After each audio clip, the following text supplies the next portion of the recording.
السلام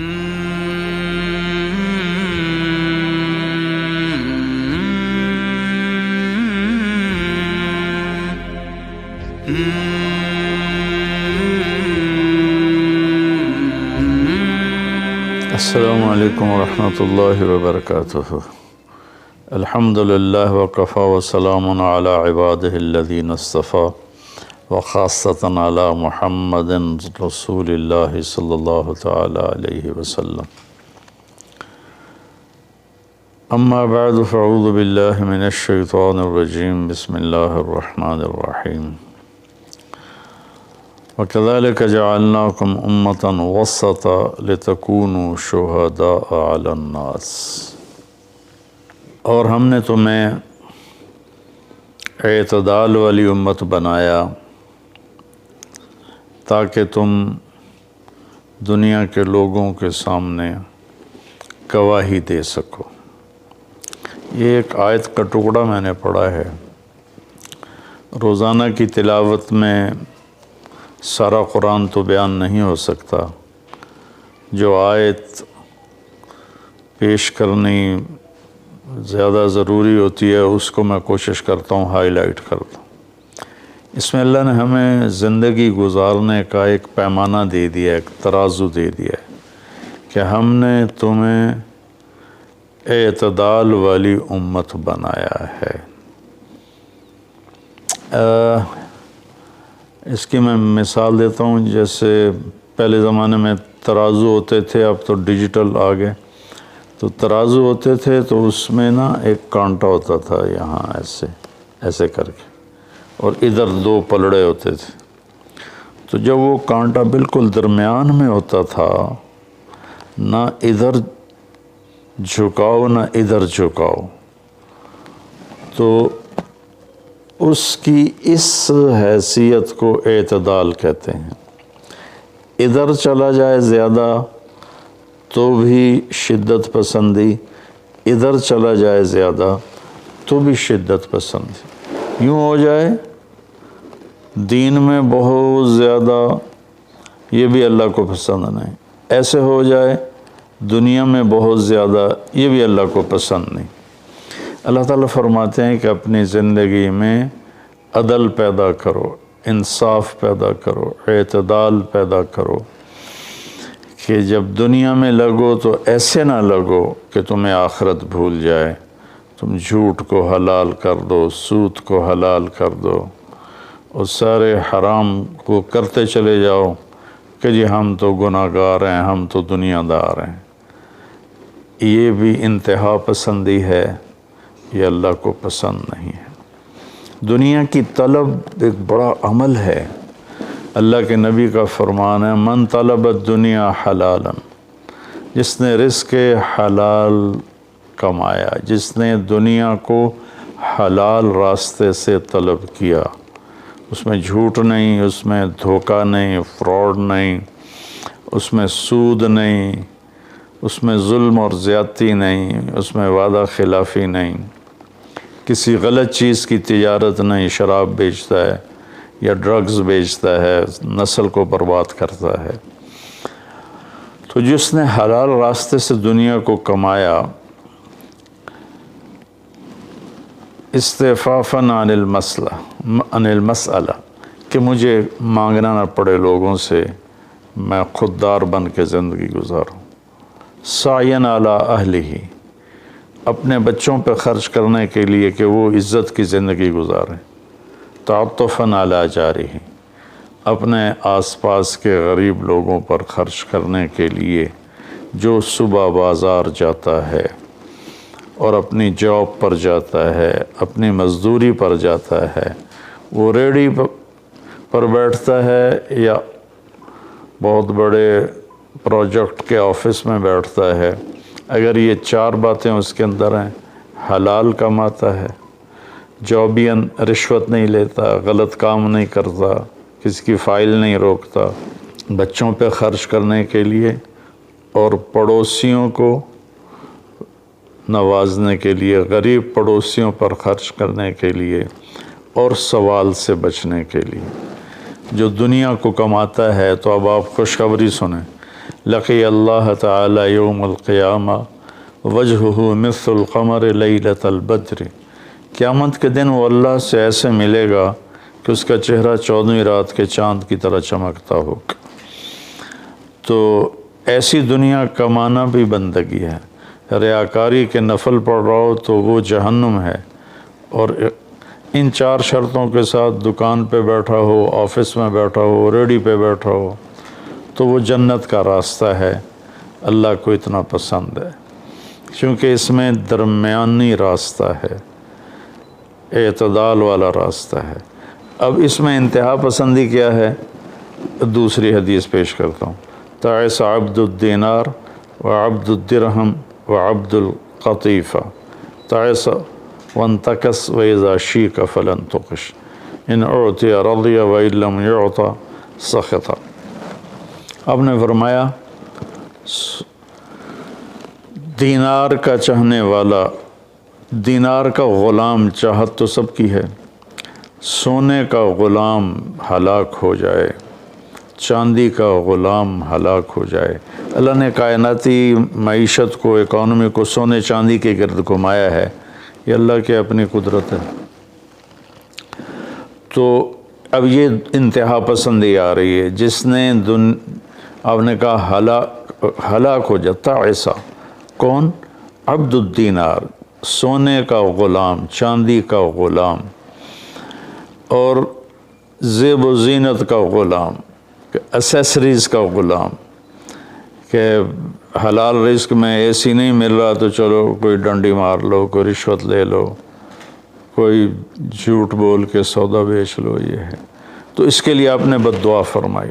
یہ بخاری شریف کی روایت ہے، آپ رحمت اللہ علیہ عالمین ہو کر آپ بد دعا فرما رہے ہیں کہ ایسے لوگ، چونکہ یہ لوگ جب دنیا میں جاتے ہیں تو اوروں کے حقوق مارتے ہیں، اوروں جو رشوت لیتا ہے، وہ رشوت دینے والا پتہ نہیں کن مشکلوں سے اپنے کام کے لیے پہنچا ہوتا ہے، جس کو یہ دھوکہ دے کے مال بیچ دیتا ہے، وہ پتہ نہیں کتنی مشکلوں سے پیسہ بنا کے مال لینے آتا ہے، اس کو یہ 2 نمبر ٹکا دیتا ہے۔ اس لیے ان کے لیے بد دعا فرمائی کہ یہ معاشرے کے لیے ناسور لوگ ہیں، چاہے یہ کتنے ہی نامور ہوں، لیکن یہ معاشرے کے لیے ایک عذاب ہیں، ایک مصیبت ہے۔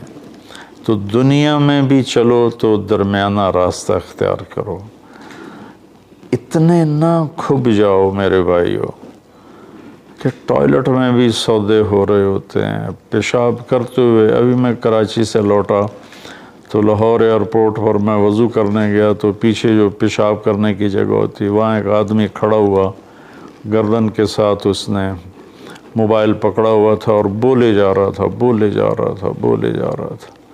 یہ بھی کوئی زندگی نہیں ہے، کھانا بھی کھا رہے ہیں اور سودا بھی بیچ رہے ہیں اور پیمنٹ بھی لے رہے ہیں اور سودا کر بھی رہے ہیں اور ساتھ کھانا بھی کھا رہے ہیں۔ تو یہ تو کھانا زہر بن جاتا ہے۔ دماغ کی طرف سے آرڈر جاتا ہے کہ کھانا آ گیا ہے، تیار ہو جاؤ، معدے کو آرڈر ملتا ہے، ساتھ ہی فون کی گھنٹی بجتی ہے، فون اٹھاتا ہے تو آرڈر فون کی طرف چلا جاتا ہے، معدے کو آرڈر نہیں جاتا، غذا زہر بن جاتی ہے۔ تو ایسی دنیا کما کے کیا کرنا جس میں آپ کی صحت ہی برباد ہو جائے اور آپ اتنے مصروف ہو جائیں کہ گھر میں آ کر بھی کوئی بچوں سے دلچسپی نہیں، بس اپنے موبائل پر یا سودے کر رہے ہیں یا موبائل پہ کوئی گیمیں کھیل رہے ہیں یا کوئی مووی دیکھ رہے ہیں یا کوئی ڈرامہ دیکھ رہے ہیں۔ کتنی مائیں ہیں جو اس طرح اپنے بچوں کو جھٹک دیتی ہیں، وہ ڈرامہ دیکھ رہی ہوتی ہیں یا کوئی مووی دیکھ رہی ہوتی ہیں یا کوئی کلپ دیکھ رہی ہوتی ہیں، تو بچہ آتا ہے تو اس کو ہوں ہاں کر کے ٹال دیتی ہیں۔ میرے بھائیو، میری بہنوں، اپنی زندگی کو وہ درمیان میں لاؤ، درمیان۔ میں ایک آپ کو مثال دیتا ہوں، گاڑی کے چاروں ٹائر میں ہوا بیلنس ہو تو گاڑی صحیح چلتی ہے، چاہے ایف ایکس کیوں نہ ہو، اور اگر ہوا اوپر نیچے ہے، بیلنس نہیں ہے، تو مرسڈیز بھی ہوگی تو وہ چلنے میں آپ کو تکلیف دے گی۔ ایک گاڑی ہے، انسان بھی، اس کو بھی بیلنس آف لائف چاہیے۔ یہ گھر میں آؤ تو گھر کے ہو جاؤ، فون آف کر دو، اور اپنے بچوں سے بات کرو، بیوی سے بات کرو، ان کے ساتھ بیٹھو، ان سے گپ شپ کرو، اور گھر کی باتیں کرو، گھر کے مسائل ذکر کرو، باہر کے مسائل کو گیٹ پہ چھوڑ کے آ جایا کرو۔ تو یہ تو دنیا ہے نا، اللہ نے اس میں ناپسند کیا ہے کہ ہم اپنے آپ کو زیادہ کھو پائیں، لیکن دین میں بھی اللہ نے ناپسند کیا ہے کہ ہم اس میں زیادہ لگ جائیں۔ لا تغلوا فی دینکم، اپنے دین میں انتہا پسندی پہ مت جاؤ۔ اللہ نے اپنے محبوب سے فرمایا فلا تذهب نفسک علیہم حسرات، میرے نبی آپ ان غیر مسلموں کو تبلیغ کرتے ہوئے اتنا دکھ نہ اٹھائیں کہ آپ خود آہیں بھرتے بھرتے فوت ہو جائیں۔ اللہ نے اپنے نبی سے فرمایا، نماز لمبی کی تو اللہ نے اس سے منع فرما کر فرمایا کہ ما انزلنا علیک القرآن لتشقی۔ اللہ نے اپنے نبی سے اعتدال مانگا، لا تبسطھا کل البسط، میرے نبی آپ مال خرچ کریں لیکن سارا نہ خرچ کریں، کچھ بچا کے بھی رکھیں۔ اللہ نے اپنے محبوب سے فرمایا، اس لیے تو اللہ نے زکوٰۃ کا نظام چلایا۔ تو اور ایک حدیث پہ پیش کرتا ہوں،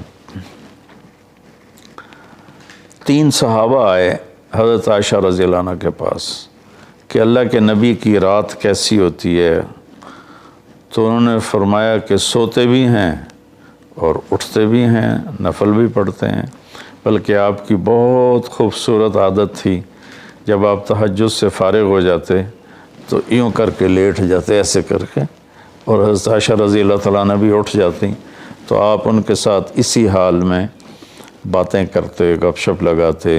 تہجد کے وقت میں اپنی بیگم سے پیار محبت کی باتیں ہو رہی ہیں، اتنے میں حضرت بلال اذان دیتے تو آپ اٹھ کے 2 رکعت سنت ادا کرتے اور نماز پڑھانے کے لیے مسجد تشریف لے جاتے تھے۔ تو اتنی اعتدال کی لائف تھی، ہنسی مذاق فرماتے تھے، اور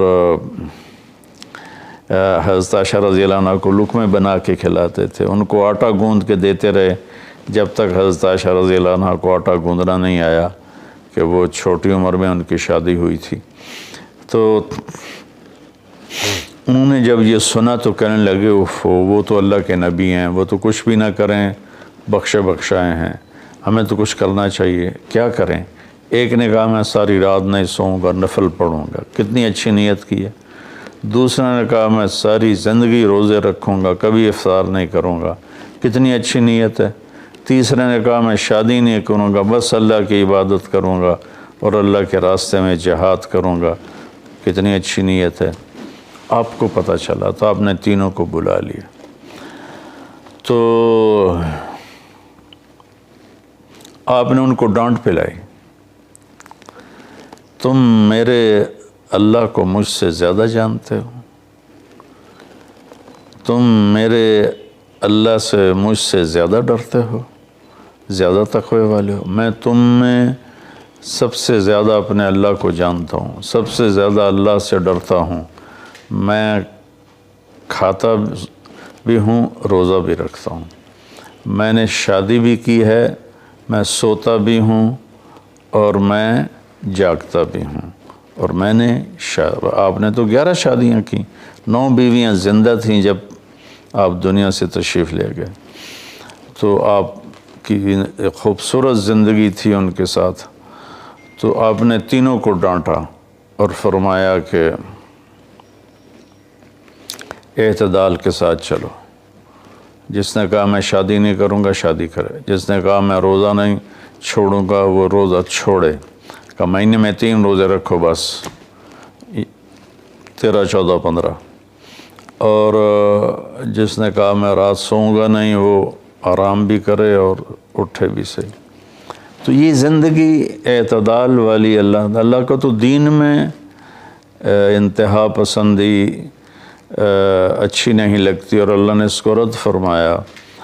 ہمارے بعض نادان دوست قربانی کے نام پر پورے گھر کو اجاڑ دیتے ہیں اور انہیں احساس بھی نہیں ہوتا کہ کتنا بڑا نقصان کر رہے ہیں۔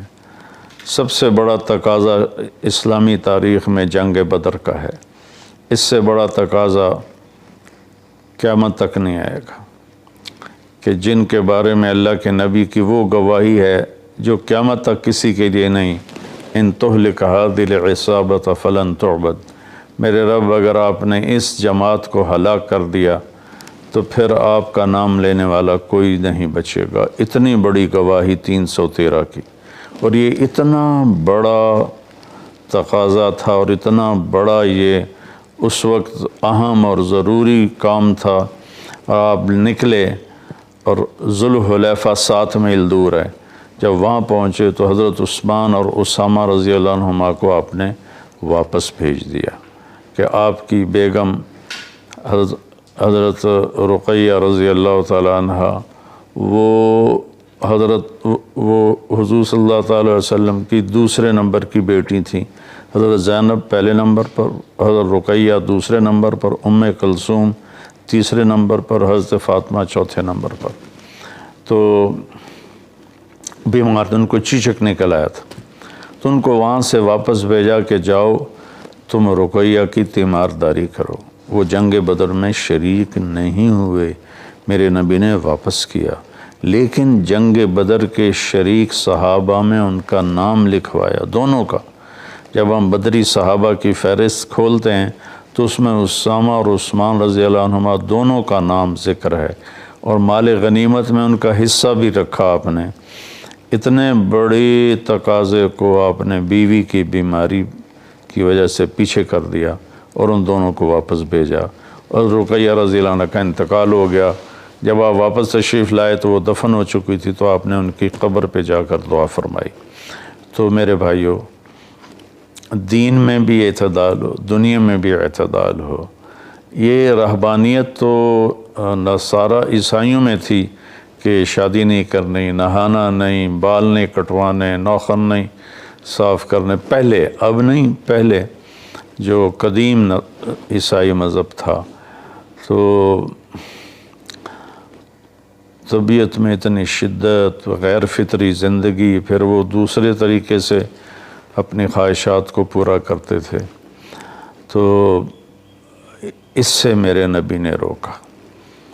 بعد میں ایک ٹرینڈ چل گیا کثرت عبادت کا، لیکن وہ کوئی معیار نہیں ہے کہ فلاں بزرگ تھے، انہوں نے 40 سال عشاء کے وضو سے فجر کی نماز پڑھی، اور فلاں بزرگ تھے انہوں نے 30 سال عشاء کے وضو سے فجر کی نماز پڑھی، اور فلاں بزرگ تھے وہ 25 سال جنگل میں پھرتے رہے۔ بھلا یہ بھی کوئی دین ہے جو پیش کیا جائے؟ ہمارا دین تو پوری دنیا کو پیش کرنے کے لیے ہے۔ ان الدین عند اللہ الاسلام۔ اب اسلام ہی ایک مذہب ہے جو باقی ہے اپنی صحیح معنی میں، تو ہمیں پیش کرنا ہے لوگوں کو، یہ تو ہم اپنوں کو پیش نہیں کر سکتے کہ 25 سال جنگلوں کی خاک چھانتے رہے۔ یہ تو رہبانیت سے بھی کوئی آگے کی چیز ہے، لیکن یہ ان کی بزرگی کے طور پہ بیان کیا جاتا ہے۔ ایک بزرگ تھے، اپنے بالوں کو رسے سے باندھ لیتے تھے، رسہ اوپر چھت میں لٹکا ہوتا تھا، تو جب نماز پڑھتے پڑھتے ان کو نیند کا جھٹکا آتا تو وہ ایسے ہوتے تو وہ بالوں کو زبردستی جھٹکا پڑتا، جس سے وہ ان کی آنکھ کھل جاتی اور پھر نفلوں میں شروع ہو جاتے۔ یہ تو میرے نبی کے حکم کے خلاف ہے۔ آپ نے فرمایا تم میں کوئی عبادت میں لگے جب تک وہ بشاشت ہے اور اس کو نیند نہیں، جب نیند کا سمجھے غلبہ ہو رہا ہے نفل چھوڑ کے جا کے سو جائے۔ تو بعد میں یہ ایسی چیزیں پیدا ہوئیں کہ سارا سال روزے رکھنا، اور کبھی ایسا کہ ساری رات جاگنا، یہ کوئی دین نہیں ہے، یہ وہ دین نہیں ہے جسے ہم پیش کر سکیں۔ ایک بزرگ کا انتقال ہوا تو میں تعزیت کے لیے گیا، تو ان کے بیٹے بتانے لگے کہ ہمارے والد صاحب صبح 3 بجے اٹھ کے نیچے اپنے کمرے میں آ جاتے تھے جہاں مریدین آتے تھے اور باقی جو ان کے اپنے علمی کام ہوتے تھے، اور رات 11 بجے واپس جاتے تھے۔ ساری زندگی یہ معمول رہا۔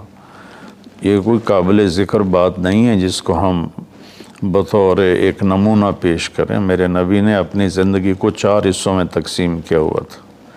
ایک حصہ لوگوں کے لیے، ایک بیوی بچوں کے لیے، ایک اپنی ذات کے کاموں کے لیے۔ آپ اپنے کپڑے خود دھوتے تھے، 9 بیویاں تھیں، آپ اپنے کپڑے خود دھوتے تھے اور ایک حصہ آپ نے رکھا ہوا تھا اللہ کے لیے۔ تو آپ سے زیادہ مشکل لائف کسی کی نہیں، آپ سے زیادہ بڑا ذمہ دار کائنات میں کوئی نہیں۔ آپ نے زندگی کو 4 حصوں میں ڈیوائیڈ کیا ہوا تھا۔ تو اگر ہم دنیا میں لگتے ہیں تو حلال حرام بھول جاتے ہیں، جھوٹ سچ بھول جاتے ہیں، دھوکہ دیانت کو بھول جاتے ہیں، اور دین میں لگتے ہیں تو بچے بیوی بھول جاتے ہیں، اپنے کام کاروبار بھول جاتے ہیں۔ آپ دیکھیں اصحاب صفہ وہ تھے جن کا کوئی کام نہیں تھا، لیکن 10 مبشرہ میں سے ایک بھی اصحاب صفہ میں نہیں، خلفاء میں ایک بھی اصحاب صفہ میں نہیں۔ اور اصحاب صفہ کوئی دینی تقاضوں کے لیے فارغ نہیں بیٹھے تھے، اصحاب صفہ کا ٹھکانہ کوئی نہیں تھا۔ جب صدیقی دور میں ٹھکانے مل گئے تو اصحاب صفہ بھی ختم ہو گئے۔ تو بھائیو، میری گزارش ہے آپ سب کی خدمت میں کہ اعتدال کی زندگی گزارو، اللہ کے واسطے اعتدال کی زندگی گزارو۔ ایک صحابی آئے، بڑے مالدار تھے، کپڑے ان کے پرانے بھی تھے اور بڑے گھٹیا قسم کے تھے اور میلے بھی تھے۔ آپ نے ان سے فرمایا کیا ہوا، غریب ہو گئے ہو؟ کہا جی نہیں۔ آپ نے فرمایا تو اللہ نے جو تجھے دیا ہے تو چاہتا ہے کہ اللہ تیرے اوپر اس کا اثر دیکھے، اٹھو جا کے کپڑے تبدیل کر کے آؤ۔ آپ نے ان کو واپس بھیجا، ان کے کپڑے تبدیل کروائے۔ تو یہ کہ کسی کو اللہ رزق دیتا ہے، وہ اچھے کپڑے پہنتا ہے، اچھی سواری استعمال کرتا ہے، اچھے گھر میں رہتا ہے، اپنا کاروبار دیکھتا ہے، اس کو دنیا داری نہیں کہتے۔ دنیا داری تو جھوٹ اور فراڈ اور حرام اور رشوت، جتنے غلط راستوں سے جو جانا ہے کاروباری زندگی میں، یہ دنیا داری ہے۔ عبد الرحمن بن عوف رضی اللہ تعالیٰ عنہ نے وراثت میں اتنا سونا چھوڑا کہ بچوں میں تقسیم کرنے کے لیے وراثت کو کاٹتے کاٹتے آریاں ٹوٹ گئیں۔ 1000 گھوڑے، 10,000 بکریاں اور 1000 اونٹ، یہ مال مویشی ان کے پاس تھے، اور زمینیں الگ تھیں، لیکن وہ 10 بڑے صحابہ میں ہیں، ٹاپ 10 صحابہ میں ہیں۔ تو بھائیو، رمضان کا مہینہ ہے، اللہ سے مانگیں کہ اللہ ہمیں اعتدال والی زندگی نصیب فرمائے۔ السلام علیکم۔